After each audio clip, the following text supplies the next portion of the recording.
Bonjour, morning brief du 28 août 2019.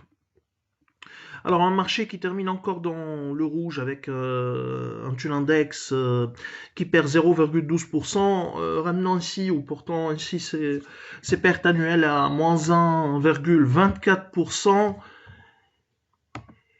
Amélioration des volumes à plus de 3 millions de dinars, 3 604 000 dinars plus précisément, dont 1 309 000 dinars sur Siam, qui a affiché également la plus forte hausse, hein, 5,28%. Ces derniers jours, Siam est un titre qui est plutôt connaît une animation inhabituelle pour Siam, où il y a eu une amélioration des fondamentaux durant ces 2 dernières années, une reprise, disons, d'un point de vue financier, mais l'engouement est curieux sur Siam, l'engouement de ces derniers jours.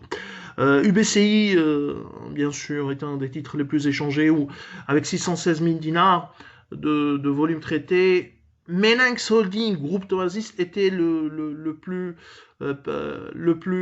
important acheteur sur cette dernière semaine, puisqu'il y a eu la déclaration d'insider, l'annonce, disons, de déclaration significative. Euh, Curieux le fait que groupe Thermasiste investit durant cette période, sachant que des rumeurs qui n'ont pas été pour le moment démenties, hein, sur le fait que le groupe Dori serait en négociation avec BNP Paribas pour reprendre sa participation dans le capital de l'UBCI. Ce papier retrouve également un peu de couleur et traité avec un volume de 288 000 dinars, SFBT 237 000 dinars et SAH 114 000 dinars. Donc le titre qui a connu la plus forte hausse lors de la séance de mardi, c'était Siam 5,28% de hausse, WIB 2,98% de progression, Exabyte qui également avance de 2,81%, Sifat affiche des gains de 2,76% et Office Place 2,51% de hausse. Alors, côté baisse, Astré recule de 4,47%, Eurocycle perd 3,01% et BCI qui perd également 3%, Spedit qui recule de 2,96% et Servicom qui accuse un repli de 2,94%. Alors, pour l'actualité, on a TGL Leasing. TGL Leasing en ligne avec les attentes, les résultats S1 2019, avec un résultat qui s'effondre de plus de 77% à 581 000 dinars.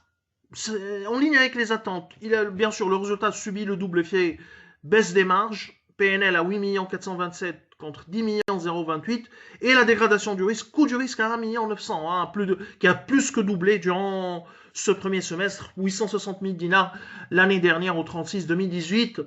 Donc des chiffres qui sont en ligne avec nos attentes et qui confirment les difficultés du secteur leasing. Alors, l'autre actualité concerne les prix de l'immobilier en Tunisie qui continuent de monter alors que les transactions s'effondrent. Et ça, c'est, disons, une physionomie du marché immobilier en Tunisie qui n'est pas, à notre sens, à un yeux propice à une reprise du secteur. Les prix, à notre avis, devraient corriger. Les prix devraient corriger, même si cette correction ferait mal euh, aux promoteurs, aux développeurs immobiliers, mais également aux banques. Mais c'est une correction, à notre avis, naturelle pour les prix afin de favoriser une reprise du nombre de transactions sur le marché pour le marché de l'immobilier. D'ailleurs, les prix qui montent de 13,5%, hein, les prix des appartements par exemple. Les prix de terrain ont augmenté de 8,2% en rythme annuel. L'indice immobilier, par contre, a augmenté de 5,4% en rythme trimestriel, 10% en glissement annuel. C'est un niveau très élevé. Mais en ligne avec l'inflation, hein, 10%, on est en ligne avec l'inflation de l'année dernière, un peu plus un niveau un peu plus supérieur par rapport à l'inflation. Les transactions, par contre, reculent de 10% sur un an, moins 7,9% au T1 2019. On est sur des baisses successives très importantes lors de ces derniers trimestres. Alors, nous vous remercions pour votre attention. On vous souhaite une bonne journée. On vous donne rendez-vous à demain matin. Au revoir, à demain.